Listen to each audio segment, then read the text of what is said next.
Es imposible de encontrar en la Jerusalén moderna el Calvario. Hoy el Calvario es solo un lugar en el que se encuentra el templo de la tumba del Señor. No hay aquí ni una montaña en absoluto que correspondería a la descripción evangélica del lugar de la crucifixión de Cristo. Cualquiera que inspeccione cuidadosamente la llamada parte antigua de Jerusalén, asegura de que no hay nada bíblico aquí excepto los nombres. E incluso esos volvieron aquí solo en el siglo XIX, con la llegada de los arqueólogos europeos. Y eso no es de extrañar. Poca gente sabe, pero hace 200 años no había ningún Jerusalén en este lugar. Era el lugar de un pequeño pueblo palestino. Entonces, ¿por qué los historiadores están convencidos de que la antigua Judá estaba en el lugar del Israel moderno?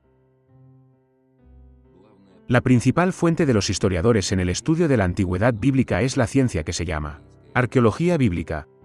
Su principal propósito es la búsqueda e investigación de artefactos relacionados con eventos descritos en la Biblia. Comparado con otras ciencias, la arqueología bíblica es una ciencia bastante joven. Ella solo tiene 200 años. Pero sin embargo, los arqueólogos e historiadores creen que durante este tiempo se encontró suficiente evidencia. ¿Qué es exactamente aquí, en el sitio del Israel moderno, que en la antigüedad se encontraba Judea? Pero en realidad no hay evidencia indiscutible de esto. Por primera vez con el estudio de Palestina se comprometió el científico estadounidense Edward Robinson.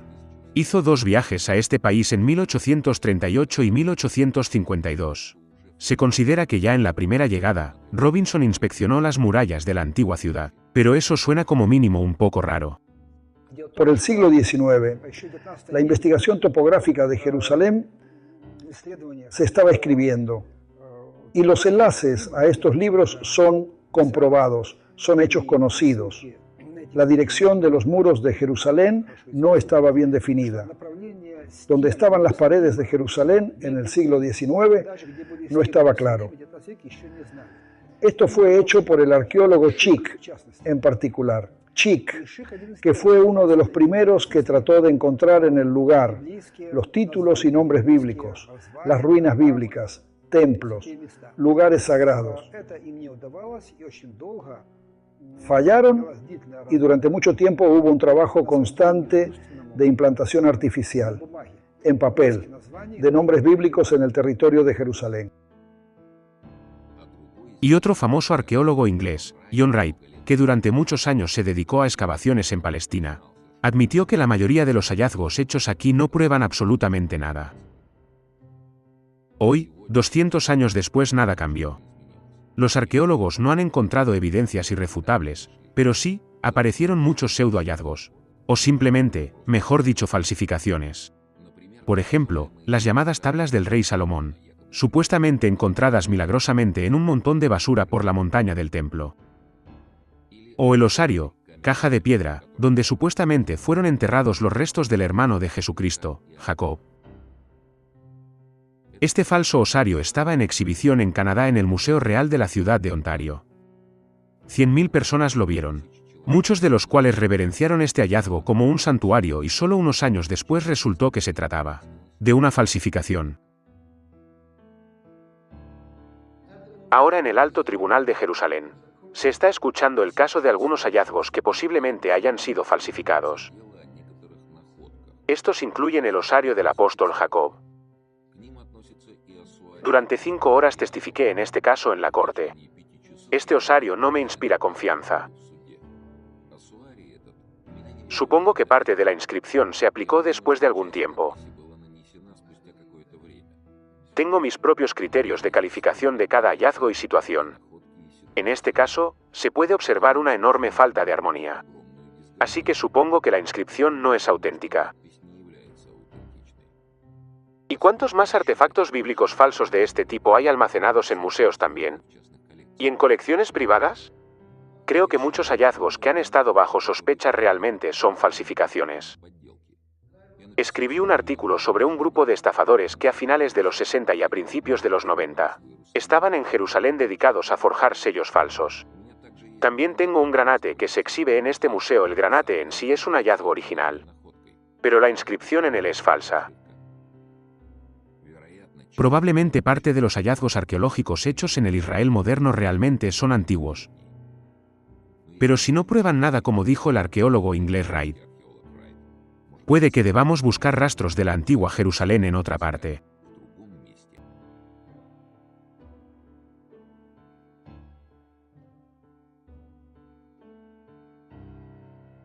Durante 200 años, los científicos y los arqueólogos no pudieron encontrar evidencia de que Judea estaba en la costa mediterránea. Pero no obstante, igual que hace 2 siglos atrás, los historiadores insisten en que este antiguo país estaba ubicado aquí. ¿Por qué? Tal vez los mapas y manuscritos antiguos indiquen esto. Y tal vez esta área coincida con tanta precisión con la descripción bíblica, que cometer un error es simplemente imposible. Pero esto es lo que se dice sobre Judea en el libro bíblico Torah. Tu Señor te lleva a una buena tierra donde los arroyos aquí están. Los manantiales y los lagos salen del valle de las montañas a la tierra donde la cebada de trigo, las parras, las higueras y los granates. En la tierra donde los árboles de olivas y la miel. En la tierra donde comerás tu pan sin pobreza. Y no te faltará nada. En una tierra en la que las piedras, el hierro abundan. Y de las montañas labrarás cobre. Es bastante obvio que esta descripción difiere mucho de la que podemos ver hoy. La naturaleza antigua de los judíos no es en absoluto como la naturaleza del Israel moderno. Difícil de imaginar que había una vez trigo en esta tierra estéril, campos y viñedos. Fluyeron ríos llenos de agua. ¿Y si todo esto estuviera realmente aquí, qué pasó? ¿Por qué la orilla floreciente se convirtió en un desierto quemado? Por supuesto que algunos cambios pueden haberse producido debido a desastres naturales o tecnológicos. Pero los historiadores no tienen evidencia de que los cataclismos ocurrieron en esta área, como resultado de lo cual sucedieron grandes cambios climáticos o geofísicos. En verdad, los historiadores saben muy bien que en la ciudad que ahora se llama Jerusalén nunca hubieron corrientes de agua, muchos manantiales ni lagos. Esta ciudad se encuentra en las montañas. Al canal de agua más cercano hay varias decenas de kilómetros. Así que los problemas de agua siempre han estado aquí. En general es muy raro que la gente haya elegido construir una ciudad en un lugar tan inapropiado. Todas las ciudades antiguas conocidas fueron construidas cerca del agua. Porque los ríos y mares que fluyen siempre se han usado como rutas de transporte natural. Además podían pescar. Tal vez solo Jerusalén es una excepción, ya que está ubicado lejos de grandes fuentes de agua dulce, y a 50 kilómetros del mar.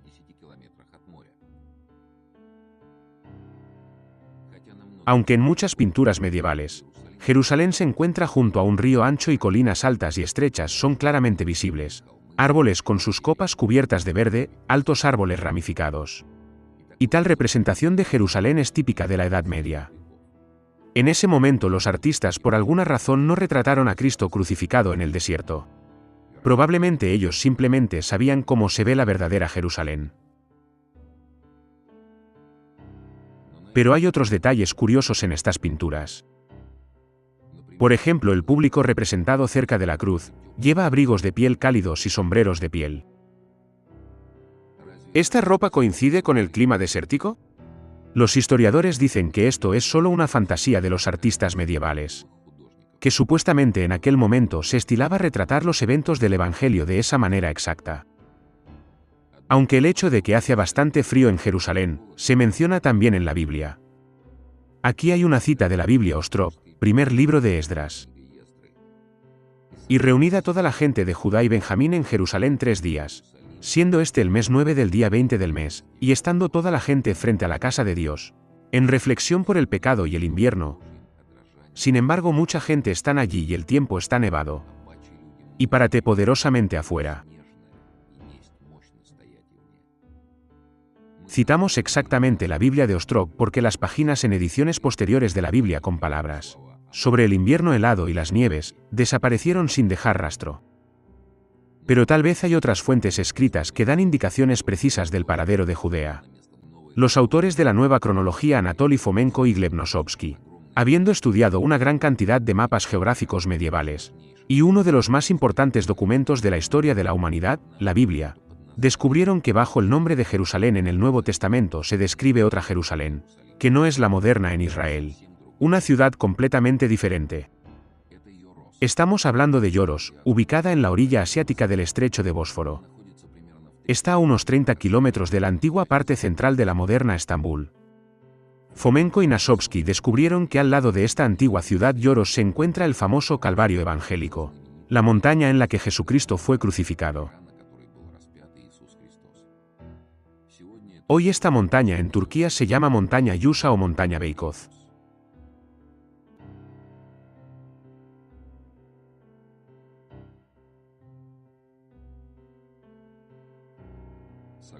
Según los evangelios, cerca de Jerusalén estaba la montaña del Calvario, lugar de la ejecución de Jesucristo.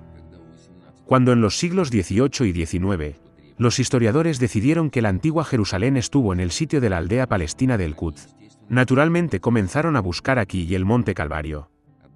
Sin embargo, no había montañas adecuadas cerca. Como resultado, cansados de buscar, declararon que el Calvario era una colina poco diferente de otras colinas. Pero al sur de la fortaleza Yoros, sí hay una montaña que es realmente muy similar al Calvario. Este es el monte Yusa, la montaña más alta del Alto Bósforo. Su altura es de 180 metros sobre el nivel del mar. Descubrimos un libro antiguo del historiador turco Celal Esad, dedicado a la descripción de la antigua Constantinopla. En este libro nos encontramos con un hecho que nos sorprendió, a saber que durante la era de Estambul, en su periferia, en un suburbio, se encuentra el monte Beykoz, donde hay una antigua tumba llamada la tumba de Yusha. Según los historiadores, se considera la tumba de Josué. En la antigüedad, Josué era el líder del pueblo judío, sucesor de Moisés. Sus acciones se describen en uno de los libros del Antiguo Testamento que se llama el Libro de Josué. Sin embargo, ¿por qué Josué fue enterrado aquí en Turquía? Nadie puede explicarlo. Ni historiadores ni clérigos musulmanes. Además, los propios turcos dicen que saben de al menos otras 3 tumbas de Josué. En la ciudad de Nablus, que hoy es parte de la autonomía palestina, en Siria y en Gaziantep en el sur de Turquía. Así que este lugar a duras penas puede relacionarse con el verdadero lugar de entierro del Josué bíblico. Bueno, entonces, ¿qué es? Anatoly Fomenko y Gleb Nosovsky creen que eso no es una tumba, ni siquiera simbólica. Es la crucifixión de Jesucristo. Veamos cómo se ve este lugar. Es una elevación de tierra plana y rectangular de 17 metros de largo y unos 2 metros de ancho. Está rodeado de una alta reja de hierro fundido, adicionalmente apretada con una malla de hierro, para que numerosos peregrinos no puedan tocar la tierra sagrada. Dentro de la valla hay una parcela de tierra cubierta de maleza con hierba espesa. Hay varios árboles altos aquí. En los extremos opuestos de la tumba están 2 piedras cilíndricas redondas, similares pequeñas piedras de molino. En el centro de uno de ellos puedes ver un agujero cuadrangular y una distintiva grieta. Toda la estructura está rodeada por un alto muro de piedra en el que hay 2 puertas y varias ventanas. Los peregrinos entran en una de las puertas, caminan alrededor de la tumba y salen por la segunda puerta. Y ahora veamos cómo se describe el Calvario en un monumento literario único del siglo XII, las notas del monje Daniel. Estos registros los hizo durante su peregrinación a lugares sagrados. Visitó el peregrino ruso y el Calvario. Así es como el monje describió el lugar de la crucifixión del Salvador. Crucifixión del Señor está en el lado este sobre la piedra. Estaba alto, más arriba de la piedra. La piedra era redonda, una especie de pequeña montaña. Y en medio de esa piedra, en su cima, bien tallada una grieta cerca de la profundidad de un codo y menos de 1 pulgada de circunferencia. Aquí estaba armada la cruz del Señor. Y hay esparcidos en las piedras hasta el día de hoy. La crucifixión del Señor y esa piedra sagrada rodeados por una pared, puertas iguales son 2. Veamos cómo es la tumba de Jesús.